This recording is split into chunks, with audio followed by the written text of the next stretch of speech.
Hey there, team. Amanda here, welcoming you back to Imaginate. Today, we are tackling what I consider to be a bit of a game changer. How, as general managers, we can build high performing teams. Because, hey, let's be real, great teams, they don't happen by accident. We have to be intentional about these things. So, if you're leading a team, if you're leading a group of teams at that general manager level and you want to drive results, innovation, and engagement, I've got your back. Stick around and let's get stuck into it here today. Now, here's the deal. High performing teams, they're not just skilled at their job role.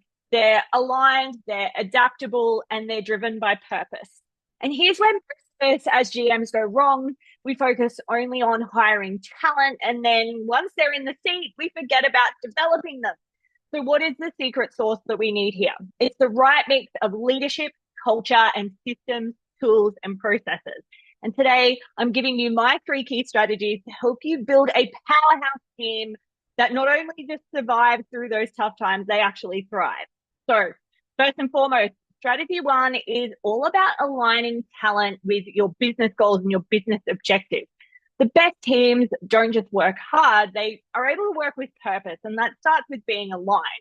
So, as a GM, our job is to ensure that every team member understands how their work connects to our bigger picture. And here's how we can make that happen. This is where I see a lot of GMs get stuck and the waters get muddy. So, roll with me here.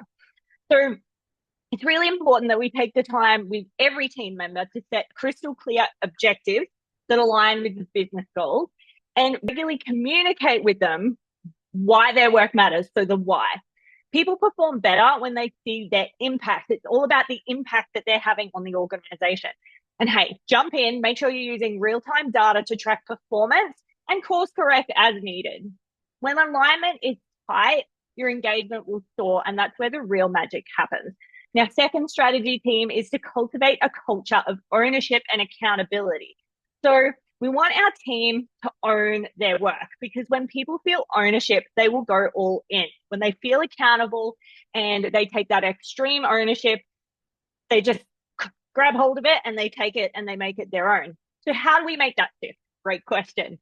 We want to move from micromanaging our team members to empowering them. So let your team lead in their own zone of genius or their own domain. So encourage decision making, not just the little things, at every level. This will speed up their execution and build confidence. And I don't just mean, we're not just going to let them make decisions willy-nilly. We need to give them frameworks, of course. Then also recognize their contributions, because what gets recognized gets repeated. Now, when people feel trusted, when they feel valued, they show up with more energy, more creativity, and more commitment. And that is exactly what we want and what we need to see on a daily basis from our team.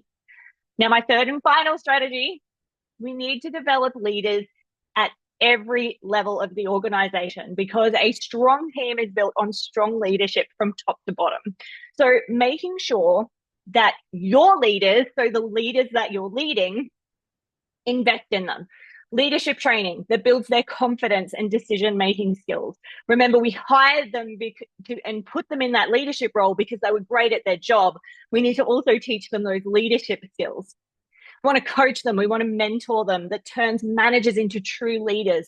And we want to also create a feedback culture, because growth happens when people know where they stand and how to improve. So it's really important we create that culture of feedback, and it's balanced, and we're getting the good, the bad, and the ugly, if you like, and we're packaging it in a way that will make people want to take action. When we have that strong leadership at every level, performance happens naturally. It follows. And that is how we scale success. All right, team. So to recap, to build that high-performing team, align your talent with your business goals, create a culture of ownership and accountability, and invest in leadership at every level. Now, here's my question for you. What is your biggest challenge that you're facing in terms of leadership right now? Hey, if you want to drop it in the comments, I will respond to everyone personally. And remember, team, hit like, hit subscribe, turn on notifications for more insights here from myself, Amanda, and the team at Imaginate. Until next time, stay awesome and keep making an impact.